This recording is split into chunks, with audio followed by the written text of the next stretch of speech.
অবশেষে অপেক্ষার অবসান ঘটিয়ে ঢাকা গোপালগঞ্জ ঢাকা রুটে সরাসরি চালু হচ্ছে ট্রেন। আসসালামু আলাইকুম viewers, BD rail enjoy YouTube channel এবং নারায়ণগঞ্জ এক্সপ্রেস ফেসবুক পেজ থেকে যারা দেখছেন সবাইকে জানাচ্ছি স্বাগতম। চলে এসেছি নতুন একটি আপডেট ভিডিও নিয়ে। আজকের আপডেটে জানতে পারবেন ঢাকা গোপালগঞ্জ ঢাকা রুটে নতুন ট্রেনের বিস্তারিত আপডেট। ভিডিওটি অনেক গুরুত্বপূর্ণ, না টেনে ভিডিওটি পুরোপুরি দেখবেন। এখনও যারা বিডি রেল এনজয় ইউটিউব চ্যানেলটি সাবস্ক্রাইব করেননি, অবশ্যই বিডি রেল এনজয় ইউটিউব চ্যানেলটি সাবস্ক্রাইব করে দিবেন। নারায়ণগঞ্জ এক্সপ্রেস ফেসবুক পেজ থেকে দেখে থাকলে নারায়ণগঞ্জ এক্সপ্রেস ফেসবুক পেজটি ফলো করে দিবেন। তাহলে চলুন ভিউয়ার্স, কথা না বাড়িয়ে আমরা মূল ভিডিওতে চলে যাই। গেল কিছুদিন আগে রেল ভবনে নতুন একটি প্রস্তাবনা করা হয়েছে যে গোবরা স্টেশন থেকে গোপালগঞ্জ ঢাকা রুটে দুইটি সরাসরি ট্রেন পরিচালনা করা হবে, যেটি ছিল গোপালগঞ্জবাসীর একটি স্বপ্ন। বর্তমানে বাংলাদেশ রেলওয়েতে ব্রডগেজ ট্রেনের কোচ সংকট থাকার কারণে ঢাকা জয়দেবপুর ঢাকা রুটে চলাচলকারী জয়দেবপুর কমিউটার ট্রেনের র্যাক দ্বারা ঢাকা থেকে গোপালগঞ্জের গোবরা পর্যন্ত নতুন একটি আন্তনগর কমিউটার ট্রেন পরিচালনার সিদ্ধান্ত নেয় বাংলাদেশ রেলওয়ে, যার কোড হচ্ছে 135-136। ঢাকা থেকে 136 হয়ে ছাড়বে এবং গোবরা থেকে ঢাকার উদ্দেশ্যে ছাড়বে 135 কোড হয়ে। আর ট্রেনটির প্রস্তাবিত নাম হচ্ছে অভিযাত্রী কমিউটার, যে নামটির উৎপত্তি স্থল হচ্ছে কবি সুকান্তের জন্মস্থান গোপালগঞ্জের কোটালীপাড়া। তার কাব্যগ্রন্থ অভিযান এর অনুকরণে ট্রেনটির নাম দেওয়া হয় অভিযাত্রী কমিউটার। উক্ত ট্রেনটি যাত্রাপথে 157 কিলোমিটার দূরত্ব অতিক্রম করবে। 136 ডাউন আন্তনগর অভিযাত্রী কমিউটার ট্রেনটি ঢাকা ছেড়ে যাবে বিকাল 3টা 30 মিনিটে, গোবরা গিয়ে পৌঁছাবে সন্ধ্যা 7টা 30 মিনিটে। ট্রেনটি প্রারম্ভিক রেল স্টেশন ঢাকা থেকে প্রান্তিক রেল স্টেশন গোবরা পৌঁছাতে সময় লাগবে 4 ঘন্টা। মাঝে যে সকল রেল স্টেশনগুলোতে যাত্রাবিরতি করবে সেগুলো হচ্ছে কেরানীগঞ্জ, শ্রীনগর, মাওয়া, পদ্মা, শিবচর, ভাঙা জংশন, নগরকান্দা, মুকসুদপুর, কাশিয়ানী জংশন। সর্বশেষ গোপালগঞ্জ পর গোবরা গিয়ে তার যাত্রা সম্পন্ন করবে। পরবর্তীতে 135 আপ অভিযাত্রী কমিউটার ট্রেনটি গোবরা রেল স্টেশন থেকে ছাড়বে রাত 8টায়, ঢাকা এসে পৌঁছাবে রাত 11টা 30 মিনিটে। মাঝে গোপালগঞ্জ, কাশিয়ানী জংশন, মুকসুদপুর, নগরকান্দা, ভাঙা জংশন, শিবচর, পদ্মা, মাওয়া, শ্রীনগর, কেরানীগঞ্জ রেল স্টেশনগুলোতে যাত্রাবিরতি থাকবে। আর ট্রেনটি ঢাকা আসার সময়ও 4 ঘন্টা লাগবে। চলুন ভিউয়ার্স, উক্ত ট্রেনটি আপনাদের দেখিয়ে নিয়ে আসি। এই হচ্ছে জয়দেবপুর কমিউটার। এই ট্রেন ধারাই গোবরা ঢাকা গোবরা রুটে চলাচল করবে ট্রেন। এই হচ্ছে শোভন কোচ। এটা এক পাশে 1 জন যাত্রী আহরণ করবে, আরেক পাশে 4 জন যাত্রী আহরণ করবে। দেখতে পাচ্ছেন স্পেস খুব ভালোই রয়েছে। চলুন ভিউয়ার্স, দেখিয়ে নিয়ে আসি উক্ত ট্রেনটির ওয়াশরুম। এখানে পিছনেই হচ্ছে ট্রেনটির ওয়াশরুম। দেখতে পাচ্ছেন সেদিন ট্রেনটি প্রথমবারের মতো ঢাকা থেকে জয়দেবপুর রুটে চালু করা হয়।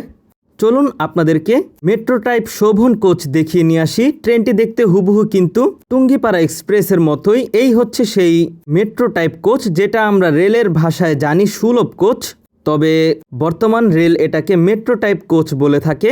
দেখতে পাচ্ছেন ভিউয়ার্স, উভয় পাশে বসার জন্য জায়গা রয়েছে এবং মাঝে ভালোই একটি স্পেস রয়েছে যেখানে দাঁড়িয়ে যাত্রী যেতে পারবে। আর এইসব কোচের বিশেষত্ব হচ্ছে যে অধিক যাত্রী ধারণ ক্ষমতা রয়েছে এই সকল কোচে। তো ভিউয়ার্স, দেখতে পেলেন এই হচ্ছে মেট্রো টাইপ কোচ। তাহলে চলুন ভিউয়ার্স, আপনাদেরকে উক্ত ট্রেনের সুবিধা অসুবিধা এবং নিজের ব্যক্তিগত মতামত নিয়ে এবং গোপালগঞ্জবাসীর আক্ষেপ নিয়ে আপনাদেরকে কিছু আপডেট প্রদান করি। শুরুতেই আমরা গোপালগঞ্জবাসীর সাথে কথা বলেছিলাম। তারা বলেছিল তারা সকালের দিকে গোবরা থেকে সরাসরি ঢাকামুখী একটি ট্রেন চায়, যেটি অফিস ট্রেন। তারপর তারা বিকালের দিকে ঢাকা থেকে গোবরামুখী আরেকটি ট্রেন চেয়েছে, যার মাধ্যমে গোপালগঞ্জবাসী দিনে ঢাকায় এসে আবার যাতে বিকালের দিকে তারা বাড়িতে ব্যাক করতে পারে। যারা সকালের দিকে ট্রেন চেয়েছে তাদের উদ্দেশ্যে বলতে চাই, যেহেতু প্রজ্ঞাপন অনুযায়ী উক্ত ট্রেনটি বিকাল 3টা 30-এ ছাড়বে, যারা সকালের ট্রেনের মাধ্যমে ঢাকা আসতে চান তারা আন্তনগর টুঙ্গিপাড়া এক্সপ্রেস ট্রেনের মাধ্যমে কাশিয়ানী জংশন এসে ঢাকাগামী জাহানাবাদ এক্সপ্রেস ট্রেনের মাধ্যমে ঢাকা আসতে পারেন। এটা হচ্ছে বিকল্প একটি আইডিয়া, যে আইডিয়াটি বর্তমানে অনেকেই ফলো করে ট্রেনে যাতায়াত করছে। তবে নতুন যে কমিউটার ট্রেনটি দেওয়া হচ্ছে এটি আন্তনগর কমিউটার ট্রেন হওয়ার কারণে অন্যান্য কমিউটার ট্রেন থেকে এই ট্রেনের ভাড়া হবে বেশি, যেটি একটি খারাপ দিক। রেল কর্তৃপক্ষ যদি আমাদের এই ভিডিওটি দেখে থাকেন, আমরা আশা করব এই ট্রেনটিকে আন্তনগর কমিউটার ট্রেন না বানিয়ে সাধারণ কমিউটার ট্রেনে চালালে যাত্রী এবং রেল উভয় লাভবান হবেন, কারণ যেহেতু ট্রেনটি শর্ট রুটে চলবে এবং অধিক যাত্রা বিরতি রয়েছে। কারণ হচ্ছে যে আমি যেই ট্রেনের মাধ্যমে ঢাকা থেকে জয়দেবপুর যাব মাত্র 20 টাকায়, সেই ট্রেনে আবার প্রায় আন্তনগর ভাড়া দিয়ে যেতে হবে গোবরা পর্যন্ত, যেটি খুবই বেমানান। কারণ মেট্রো টাইপ কোচগুলোতে বেশি ভাড়া দিয়ে চলাচলের উপযোগী না, আর ভ্রমণও হবে অনেক অস্বস্তিকর। তাই আমরা আশা করব আমরা যে সাধারণ নকশিকাঁথা কমিউটার ট্রেন দিয়ে যাতায়াত করি, যেটা আপনারা এই ভিডিওতে দেখতে পাচ্ছেন, এই ট্রেনের ভাড়া অনুযায়ী নতুন অভিযাত্রী কমিউটার ট্রেনের ভাড়া নির্ধারণ করলে আশা করা যায় যাত্রী পাওয়া যাবে ভালোই। কারণ এই রুটে আন্তনগর ভাঙা কমিউটার এবং চন্দনা কমিউটার ট্রেন পরিচালনা করা হয়েছিল, যেটি ছিল পদ্মা সেতু রুটের সবচেয়ে লস প্রজেক্ট একটি ট্রেন। কারণ সেটিও ছিল আন্তনগর টাইপ কমিউটার ট্রেন, যার ভাড়া ছিল সর্বনিম্ন 45 টাকা। মানে আপনি একবার চিন্তা করুন, আমি নকশিকাঁথা কমিউটার ট্রেনে ঢাকা থেকে মাওয়া পর্যন্ত যাচ্ছি মাত্র 25 টাকায়, সেখানে একই টাইপের কোচ ট্রেনে আমি ঢাকা থেকে মাওয়া পর্যন্ত যাব 45 টাকায়, প্রায় 25 টাকা বেশি। রেল কর্তৃপক্ষ যদি উক্ত ট্রেনটিকে আন্তনগর কমিউটার ট্রেন করতেই চায়, তাহলে আমি বলবো জয়দেবপুর কমিউটার ট্রেনটি রেখে সিরাজগঞ্জ ঢাকা সিরাজগঞ্জ রুটে চলাচলকারী সিরাজগঞ্জ এক্সপ্রেস ট্রেনটিকে প্রান্তিক রেল স্টেশন ঢাকা না রেখে তার প্রান্তিক রেল স্টেশন যাতে গোবরা পর্যন্ত করা হয়। সিরাজগঞ্জ এক্সপ্রেস ট্রেনটিকে যদি গোবরা পর্যন্ত নিয়ে যাওয়া যায়, তাহলে সিরাজগঞ্জ থেকে ঢাকার মাঝে যে সকল রেল স্টেশনগুলোতে ট্রেনটির যাত্রা বিরতি রয়েছে, বিশেষ করে জয়দেবপুর থেকে সরাসরি ভাঙা, কাশিয়ানী বা গোপালগঞ্জ পর্যন্ত সেখানকার যাত্রীরা যেতে পারবে এই ট্রেনের মাধ্যমে। আর পদ্মা সেতু রুটে সিরাজগঞ্জ এক্সপ্রেস ট্রেনটিকে নিয়ে যাওয়া হলে যাত্রা বিরতি আরও কমাতে হবে। প্রধান প্রধান রেল স্টেশনগুলোতে যাত্রা বিরতি করলেই হবে, কারণ এই সিরাজগঞ্জ এক্সপ্রেস ট্রেনটি ঢাকা আসার পর প্রায় 5 ঘন্টা প্লাস হসপিটে বিশ্রাম করে। সেই 5 ঘন্টায় ঢাকা থেকে গোবরা এবং গোবরা থেকে ঢাকা আসা সম্ভব। মাঝে স্বল্প কিছু যাত্রা বিরতি প্রদান করে সিরাজগঞ্জ থেকে যমুনা সেতু হয়ে ঢাকা এসে ট্রেনটি প্রায় 20 মিনিটের মতো যাত্রা বিরতি দিলে, সেখান থেকে ক্রু চেঞ্জ হলে এবং গার্ড চেঞ্জ হলে, তার পাশাপাশি ট্রেনটিকে ওয়াটারিং এবং ফিটিং করে ট্রেনটি একই নামে পদ্মা সেতু হয়ে ভায়া কাশিয়ানী হয়ে গোবরা পর্যন্ত যেতে পারে। অন্যদিকে আন্তনগর অভিযাত্রী এক্সপ্রেস উক্তভাবে ঢাকা এসে ওয়াটারিং করে তারপর যমুনা সেতু হয়ে সিরাজগঞ্জ বাজার পর্যন্ত চলাচল করতে পারে। আর উক্ত ট্রেনটি চলাচল করলে আন্তনগর কমিউটার ট্রেন নয়, সরাসরি আন্তনগরের ভাড়া প্রযোজ্য করলে আমি মনে করি যাত্রীরা উপকৃত হবে। তো এটা ছিল আমার সম্পূর্ণ ব্যক্তিগত মতামত, কেউ সিরিয়াসলি নেবেন না। যদি মতামতটি পছন্দ হয় তাহলে এই মতামত অনুযায়ী কাজে লাগাতে পারেন। অন্যদিকে আসি অভিযাত্রী কমিউটার ট্রেন নিয়ে। ট্রেনটি যদি চালানো হয় তাহলে 3টা 30-এর দিকে চালালে 3টার দিকে ছেড়ে যাওয়া ঢাকা থেকে পদ্মা সেতু হয়ে রাজশাহী অভিমুখী আন্তনগর মধুমতি এক্সপ্রেস ট্রেনের কিছু রেল স্টেশনে যাত্রাবিরতি বাতিল করতে হবে। তার মধ্যে শ্রীনগর, পদ্মা, শিবচর উল্লেখযোগ্য। কারণ মধুমতি এক্সপ্রেস ট্রেনের 30 মিনিট পর পরই রয়েছে অভিযাত্রী কমিউটার, যে ট্রেনের মাধ্যমে যাত্রীরা এই সকল স্টেশনগুলোতে নামতে পারবে। কেনই বা মধুমতি এক্সপ্রেস ট্রেনের যাত্রা বাতিল করতে বললাম, কারণ উক্ত ট্রেনটি বেশিরভাগ সময় অধিক বিলম্বে ঢাকা প্রবেশ করে এবং অধিক বিলম্বে ঢাকা ছেড়ে যায়। তাহলে দেখা যায় যে ট্রেনটি ভালো বিলম্ব নিয়ে রাজশাহী প্রবেশ করে। যদি মধুমতি এক্সপ্রেস ট্রেনের যাত্রাবিরতি শ্রীনগর, পদ্মা, শিবচরে বাতিল করা হয়, তাহলে উক্ত আসনগুলো যে সকল রেল স্টেশনগুলোতে বেশি যাত্রী হয় সেখানে এই আসনগুলো বন্টন করে দিলে উক্ত স্টেশন থেকে ট্রেনের আসন সংখ্যা বৃদ্ধি পাবে এবং আশা করা যায় মধুমতি এক্সপ্রেস ট্রেনেরও বিলম্ব অনেকটা কমে আসবে। তবে রাজশাহী থেকে ঢাকা আসতে মধুমতি এক্সপ্রেস ট্রেনের যে সকল যাত্রাবিরতি রয়েছে শিবচর, পদ্মা, শ্রীনগর, সেই সকল রেল স্টেশনগুলোতে যাত্রীর চাহিদা অনুযায়ী যাত্রা বিরতি রাখা যেতে পারে। চলুন আমরা এখন আবার অভিযাত্রী কমিউটারে ফিরে যাই। এই অভিযাত্রী কমিউটার ট্রেনের মাধ্যমে পদ্মা সেতু রুটে নতুনভাবে 2টি রেল স্টেশনে প্রথমবার কোনো ট্রেন যাত্রা বিরতি করতে যাচ্ছে। তার মধ্যে একটি হচ্ছে বাংলাদেশের প্রথম এলিভেটেড রেল স্টেশন কেরানীগঞ্জ, অন্যটি হচ্ছে ভাঙা জংশনের পরে নগরকান্দা রেল স্টেশন।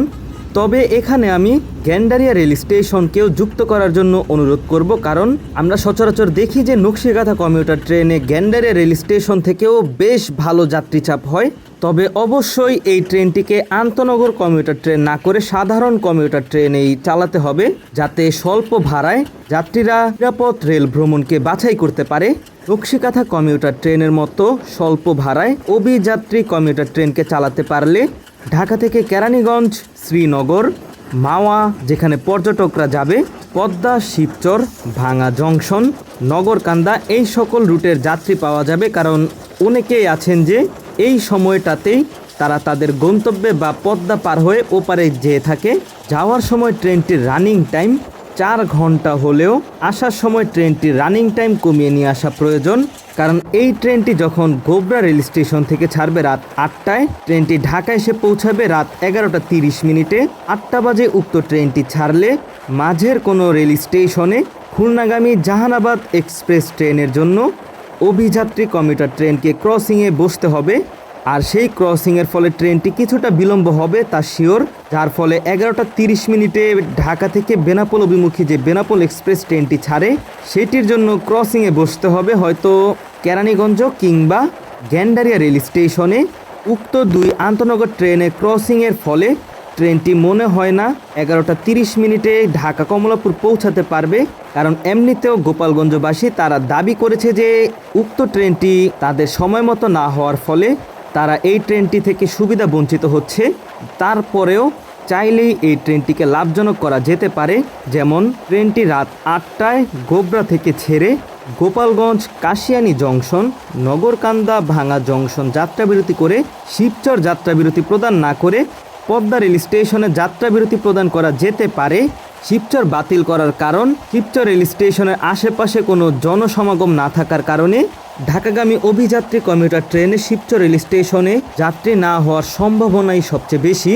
তবে পদ্মা স্টেশনের কাছে গোল চত্বর হওয়ার কারণে সেখানে যেহেতু বাস টার্মিনাল রয়েছে, সেখান থেকে কিছু যাত্রী হতে পারে ঢাকাগামী অভিযাত্রী কমিউটার ট্রেনে।